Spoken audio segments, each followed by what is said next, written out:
ఇంకా కాల మహిమ ఎలా ఉంటుందంటే భర్తృహరి సుభాషితాల్లో చెబుతాడు ఖచ్చితంగా.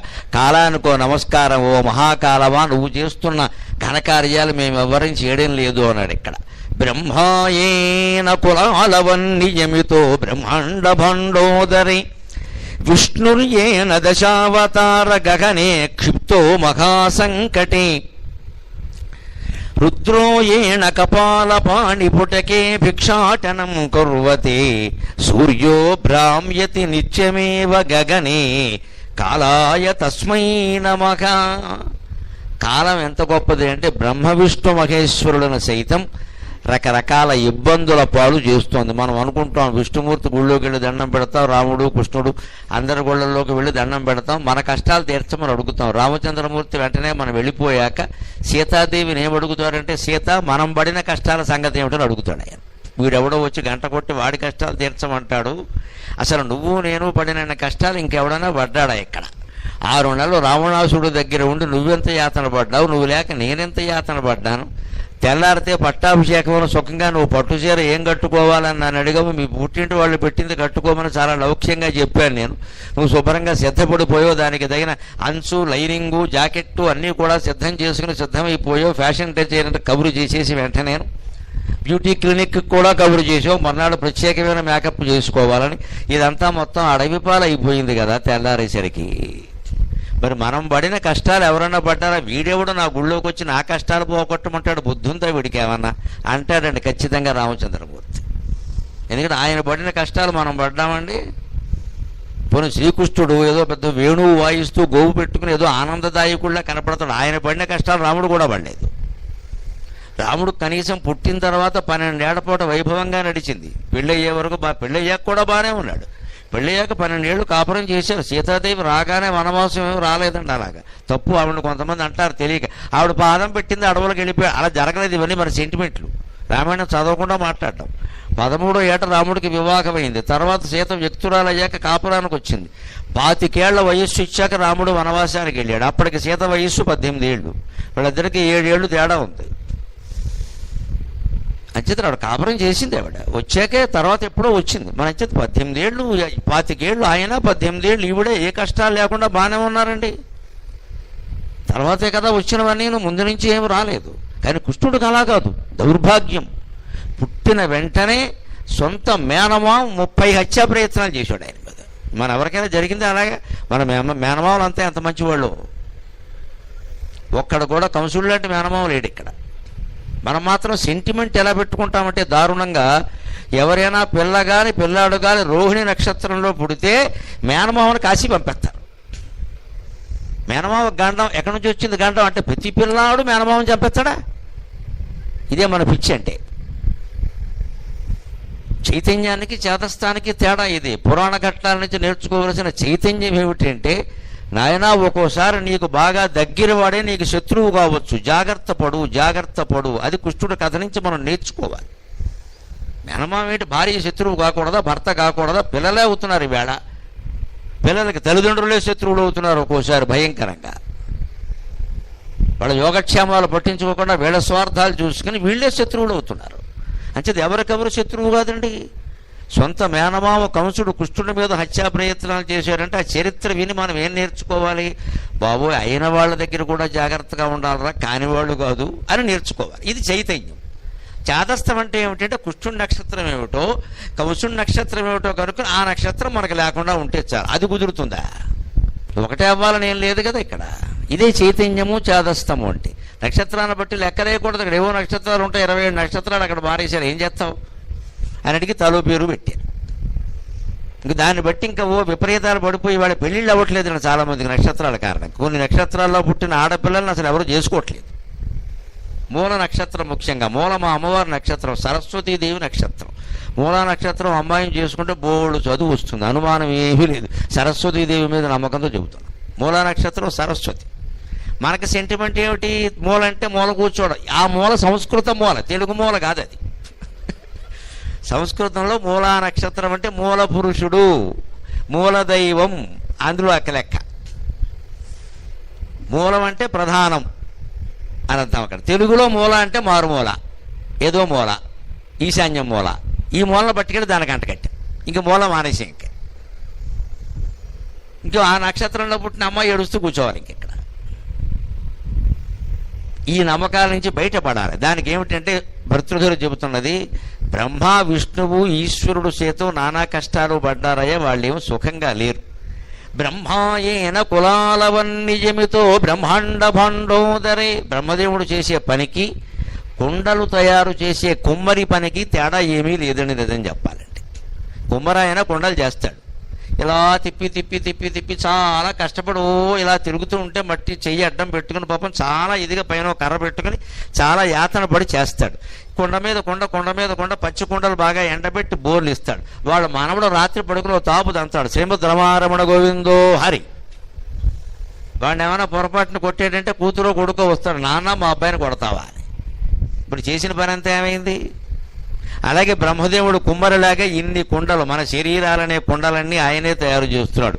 ఇందులో ప్రతి రోజు కాదమ్మా, ప్రతి గంట కాదు, ప్రతి క్షణానికి ఎన్ని పగిలిపోతున్నాయో అందరికీ తెలుసు.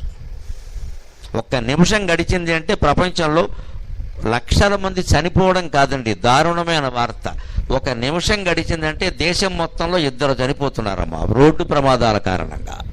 నిమిషానికి 2. ప్రపంచంలో రోడ్డు ప్రమాదాల వల్ల చనిపోతున్న వాళ్ళు నిమిషానికి 2. సహజ మరణాలు కాదు, రోడ్డు ప్రమాదాలు.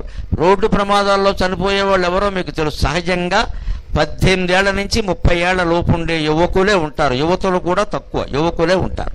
అంటే ప్రపంచం మొత్తానికి ఉపయోగపడే యువతరం కేవలం రోడ్డు ప్రమాదం కారణంగా పోతుందండి. ఎంత ప్రమాదకరమైన వాతావరణంలో ఉన్నాం, ప్రత్యేకం హైదరాబాదులో. మనం ఎవడైనా వింటాడా చెబితే 5వ గేర్లోకి 6వ గేర్లోకి మార్చేస్తాడు. 6వ గేర్ ఏంది ఇంకా లేదు కాబట్టి మార్చడంత ఉంటే మార్చేస్తాడు. ఇంకా టాప్ గేర్ ఏది ఉంటే అది పెట్టాడు. పొరపాటున ఎవరైనా అమ్మాయి వీడికి ఎదురైందా బండే లేపేస్తాడు పైకి. ఇంకా గేర్ లేదుగా బండి లేపేంతే. ఇంత చేసి ఆ అమ్మాయి వీడిని చూసి నవ్వకపోగా ఎడుపు మొహం వేసుకుపోతుంది. అది ఇప్పుడు ప్రయత్నం అంతా విఫలమైంది, ప్రాణాలు పోయాయి. ఈ పిచ్చి ఆలోచన ఎంత ప్రమాదం తెచ్చిపెడుతో, తల్లిదండ్రులకు ఎంత గర్భశోకం. వీడిని నమ్మి పంపిస్తారే, తిరిగి వస్తాడో రాడో తిరిగి ఇక్కడ. అంచేత కుండలు పగిలిపోవడం అంటే ఇది శరీరం అనేటువంటి బుడగ పేలిపోవడానికి పెద్ద సమయం ఏమి అక్కర్లేదు, దాన్ని కొన్ని కారణాలు కూడా అక్కర్లా. ఈ శరీరాలనే కుండల్ని కొన్ని కోట్ల శరీరాలు, 84 లక్షల జీవరాశులు, ఒక్కొక్క జీవరాశిలో మళ్ళీ కొన్ని కోట్ల ప్రాణులు. జీవరాశి అంటే మనిషి ఒక రాశి, పాము ఒక రాశి, ఏనుగు ఒక రాశి, అలాంటి రాశులు 84 లక్షలు ఉన్నాయి. మన పురాణాలు ఎంత గొప్పవి అంటే కొన్ని వేల ఏళ్ల క్రితం 84 లక్షల జీవరాశులు అని నిర్ణయిస్తే, ఇటీవల నాసా కేంద్రం వారు అందరూ జరిపిన పరిశోధనలన్నీ ఆ సంఖ్యని ఖాయం చేసే ఖచ్చితంగా 84 లక్షలే జీవరాశులు ఉన్నాయని. హిందూ పురాణాల అభిప్రాయం అంత గొప్పది. వాళ్ళు కొన్ని వేల ఏళ్ల క్రితం చెప్పారు, తపోమయమైన దృష్టితో. కొన్ని జాతులు నశిస్తే మళ్ళీ కొత్త జాతులు పుడుతూ ఉంటాయి. మొత్తం మీద 84 లక్షలు అనేది లెక్క. ఎందుకంటే ఖగోళంలో నక్షత్రాల సంఖ్యకి, సంవత్సరాల సంఖ్యకి, వీటికి మధ్యలో అనుబంధం ఉంది. అన్ని జీవరాశులే పుడతాయి, లేని జీవరాశి పుట్టదు. ప్రతి జీవరాశి శ్రీ మహావిష్ణువు నుంచి పుట్టవలసింది. అందులో శ్రీ మహావిష్ణువు అనగానే మనకేదో పౌరాణికంగా ఒక విగ్రహాన్ని చూపిస్తారు. సైంటిస్టులు కనిపెట్టినటువంటి బ్లాక్ హోలే మహావిష్ణువు. మిల్కీ వే, పాలపుంత అంటే పాల సముద్రం, అందులో మొత్తం బ్లాక్ హోల్ అంటే అదే మహావిష్ణువు. అందుకే ఆయన నల్లగా ఉంటాడని చెప్పారు. మొత్తం గ్రహాలు, నక్షత్రాలన్నీ ఆ బ్లాక్ హోల్లోకి వెళ్ళిపోతున్నాయి.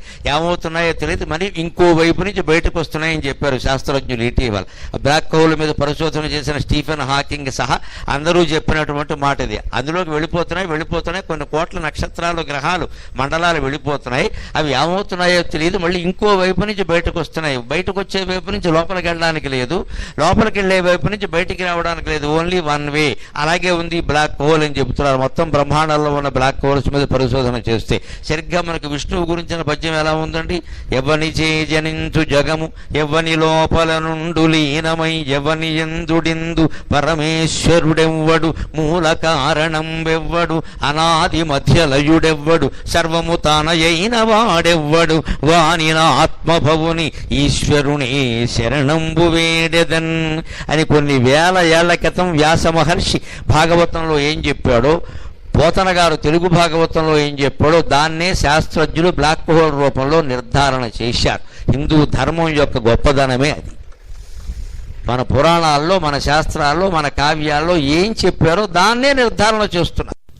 అందుకని ఈ శాస్త్రజ్ఞులు ఎప్పుడో అందరూ కలిసి రకరకాల పరిశోధనలు చేసి విషయాలు తేల్చే వరకు మనం గ్రంథాలు కనుక చదవకుండా ఉంటే మాయలో పడిపోతాం, మోసపోతాం. అందుకని పురాణ పఠనం అందరూ యువకులు ముఖ్యంగా చెయ్యాలి. ఒక నియమం పెట్టుకుని శనాదివారాల్లో 1 గంట పురాణ కాలక్షేపం అన్నట్టుగా చెయ్యాలి. అలా చేస్తే అనేక విషయాలు తెలుస్తాయి. తర్వాత వీళ్ళెవరో కనిపెట్టిన తర్వాత అయ్యో మనవాళ్ళు ఈ విషయాన్ని కొన్ని వేల ఏళ్ల క్రితం చెప్పారు అంటే ఆ తపోమయమైన దృష్టి ఎటువంటిదో మనకి తెలుస్తుంది. అంత తపస్సు మనం చేయలేకపోయినా కనీసం మౌనంగా నోరు మూసుకుని ఉండి జపమైనా చేస్తాం కాసేపు, 1 అరగంట. దానివల్ల మనస్సు ఏకాగ్రంగా ఉండడం తెలుస్తుంది. అందుకని బ్రహ్మదేవుడు చేసేది కుమ్మరవాడు చేసే పని కంటే ఏ రకంగా గొప్పదేం కాదు. ఆయన ఆ లంపటంలో పడ్డాడా లేదా సరస్వతీదేవితో సహా నిరంతరం సృష్టి కార్యక్రమాలు చేస్తూ, అలాగే విష్ణుర్యేన 10 అవతార గగనే క్షిప్తో మహాసంకటే. పోనీ విష్ణుమూర్తి ఏమైనా సుఖంగా ఉన్నాడా? ఈ లోకాన్ని కాపాడడం కోసం స్థితి అనే బాధ్యత వహించినందుకు మత్స్యావతారం ఎత్తాడు. చేపగా పుట్టాడు, ఆయన కర్మ కాలింది. అది ఏదో కొద్దిసేపు ఎత్తిన అవతారం పోన్లే అనుకోవచ్చు. తర్వాత కూర్మావతారం ఎత్తాడు. మందర పర్వతం పైకి లేపి మథనం చేస్తుంటే కింద కూర్మంగా ఉండాల్సి వచ్చింది. అక్కడ దానికి ఆయన చాలా యాతన పడ్డాడు. తర్వాత వరాహ అవతారం ఎత్తాడు. భూమిని చీల్చుకుంటూ ముందుకెళ్ళాడు హిరణ్యాక్షుడిని సంహరించడానికి. పంది రూపం కూడా ఎత్తాల్సి వచ్చింది. ఇంకా దాంతో సరిపోలేదు ఆయన వేషాలు. సగం మనిషి సగం సింహం ఆకారం కూడా ఎత్తాడు ప్రహ్లాదుడిని కాపాడడానికి. ఆ పైన వామనుడుగా పొట్టి మానవుడుగా జన్మించాడు. ఆ పైన పరశురాముడిగా జన్మించి విపరీతమైన క్రోధంతో సంహారం చేయాల్సి వచ్చింది. ఆ పరశురాముడు అందరినీ చంపేసిన ఘట్టం ఈ క్రోధినామ సంవత్సరంలో జరిగి ఉంటుంది. అందుకే దీనికి క్రోధి అని పేరెట్టారు. అంతకంటే అటువంటిది ఏదో విపరీత ఘట్టం కూడా జరిగి ఉంటుంది. తర్వాత రామావతారంలో పరిపూర్ణ మానవుడిగా జన్మించాడు. కానీ అన్ని కష్టాలే పడ్డాడు, మనకి తెలుసు. 18 ఏళ్ళు ఆయనకి రాజ్యాధికారం వచ్చే వరకు ఉండగానే అక్కడి నుంచి వనవాసం వచ్చింది. అక్కడి నుంచి రావణాసురుడు సీతను ఎత్తుకుపోయాడు. 14 ఏళ్ళు అక్కడ కరదూషణాదులతో యుద్ధం, శూర్పణఖతో గొడవ, అన్ని యాతనలు పడ్డారు. చివరికి మళ్ళీ అయోధ్యకు వచ్చిన తర్వాత కూడా వాళ్ళ ప్రాణాలు సుఖంగా ఉండనివ్వలేదు ప్రజలు. రామాయణం చదివిన వాళ్ళందరికీ అర్థమైంది. ఇన్ని కష్టాలు ఆయన పడ్డాడు విష్ణుమూర్తి రాముడి రూపంలో. కృష్ణుడు ఇందాకే చెప్పుకున్నాం మనం, సొంత మేనమామే బోళ్ళు యాతనలు పెట్టాడు. పోనీ తర్వాత ఏమైనా సుఖంగా ఉన్నాడా? 1 కాదు 2 కాదు 8 మంది అధికారిక భార్యలైతే అనధికారికంగా 16,000 మంది ఉన్నారు. ఎంత ఏడిపించుకుతున్నారో అందరూ అర్థం చేసుకోవచ్చు. ఇందులో అందరూ ఆయన్ని కావాలని చేసుకున్న వాళ్ళే కానీ ఆయన ప్రేమించిన వాళ్ళు ఒక్కళ్ళు లేరు ఇందులో. ఆయన ఎవరిని ఇష్టపడి ప్రత్యేకించి చేసుకోవాలి. అందరూ ఆయన వెనకాలే పడ్డారు మొత్తం అంతా. వీళ్ళందరి సంసారాలు, వీళ్ళందరి గ్యాస్ కార్డులు, ఆధార్ కార్డులు, పాన్ కార్డులు, ఈ 2 జత చేయడాలు, ఈ ఇంటెత్తి కట్టుకోవడాలు, ఇవన్నీ కృష్ణ పరమాత్మ పడ్డాడంటే ఒక్క సంసారం కలిగిన వాళ్ళం మనం ఎంత అదృష్టవంతులు. నిజంగానే ఏ కష్టాలు లేవు కదా. ఇందులో ఉండే కష్టాల గొడవే ఉందండి. అసలు ఆయన పడిన కష్టాలు మనం ఏం పడ్డాం? పైగా అన్నిటికంటే దారుణం, కృష్ణ పరమాత్మ జీవితంలో చెయ్యని నేరానికి శిక్ష అనుభవించాడండి. కౌరవ పాండవుల యుద్ధానికి ఏ రకంగా చూసినా కృష్ణుడు కారణం కాదు. వాళ్ళు కొట్టుకు చచ్చారు కానీ ఆయన ఎక్కడా కొట్టుకోమని చెప్పలేదు. పైగా జరగదని తెలుసుండి కూడా రాయబారానికి వెళ్ళాడు. అక్కడ విదురుడు గ్రహించి చెప్పాడు, పరమాత్మ నిన్ను బంధించే ప్రయత్నం చేస్తున్నారు ఇక్కడ. నిన్న రాత్రే విన్నాను నేను వార్త. దుర్యోధనుడు నిండు సభలో నిన్ను బంధించే ప్రయత్నం చేస్తున్నాడు. దయచేసి వాళ్ళ దగ్గరికి వెళ్ళకోని విదురుని విందు పెట్టా కాళ్ళ మీద పడ్డాడు. పెడితే అన్నాడు ఆయన, జరగని ఆ నేరం కూడా వాళ్ళ మీదకు వస్తుంది కదా, నన్ను బంధించడం వాళ్ళ వల్ల అవుతుందా? కానీ వాళ్ళ ప్రయత్నం చేస్తే పేపర్లో వస్తుందిగా, మీడియా వాళ్ళు రాస్తారు కదా. అదే కృష్ణుని యొక్క వ్యూహం అంటే. మీడియా వాళ్ళు రాస్తారు కదా, తెలుస్తుంది కదా దుర్యోధనుడు ఎలాంటి వాడో జనానికి. అంచేది నేను వెళ్ళకపోతే వాడు మంచివాడు అనుకుంటారు. వెళితేనే కదా వాడి చెడ్డదనం బయటపడేది. నన్ను వాడేం చేస్తాడయ్యా, నువ్వు కంగారు పడకు అన్నాడు. అక్కడ విశ్వరూపాన్ని చూపించాడు, బయటపడ్డాడు ఆయన కాబట్టి. మరి అదే మామూలు మానవుడు అయితే ఏమయ్యేదండి? అంచేది కృష్ణావతారంలో కూడా అన్నీ పడినవి కష్టాలే, బుద్ధావతారంలోనూ అంతే. రేపు వచ్చే కలికి అవతారమైనా సామాన్యమైంది ఏం కాదు. విష్ణుమూర్తికి ఈ స్థితి దేనికి వచ్చింది అంటే, స్థితి అనే కర్మ చేయడానికి ఒప్పుకోవడం వల్ల. ఆ ఆజ్ఞ ఇచ్చింది ఎవరంటే అఖిలాండ కోటి బ్రహ్మాండ నాయిక లలితా పరా భట్టారిక, అమ్మవారి యొక్క సృష్టి ఇదంతా. విష్ణుమూర్తిని పిలిచి నువ్వు ఇది చూసుకోవయ్యా అని చెప్పింది. బ్రహ్మదేవుణ్ణి పిలిచి అది చూసుకోవయ్యా అంది. రుద్రుణ్ణి పిలిచి నువ్వు సంహారం సంగతి చూసుకోవయ్యా అంది. సృష్టికర్త్రి బ్రహ్మరూప గోప్త్రి గోవింద రూపిణి సంహారణి రుద్రరూప అన్నారు లలితా సహస్రంలో. అంచేది విష్ణుమూర్తి కూడా దశావతారాలు ఎత్తాల్సిన కర్మ ఎందుకు వచ్చిందంటే, కారం కర్మ ఏం చేయమంటావు అన్నాడు. ఆయన ఈ సృష్టిని రక్షించడం అనే ఒక బాధ్యత తీసుకున్నాడు కాబట్టి అవతారాలు ఎత్తక తప్పలేదండి. ఇవాళ కుటుంబాన్ని పోషించాలంటే ఇద్దరు పిల్లల్ని పోషించడానికి తల్లి తండ్రి ఎన్ని అవతారాలు ఎత్తుతున్నారంటే ముందు ఇద్దరు ఉద్యోగాలు చేస్తే కానీ నడవట్లేదు అసలు హైదరాబాద్లో. ఒక ఉద్యోగంతో నడిచే పరిస్థితి లేదండి వేళ. వేడి నీళ్ళకి చన్నీళ్ళు ఇద్దరికీ కలిపి కన్నీళ్ళును మొత్తం ఇక్కడ.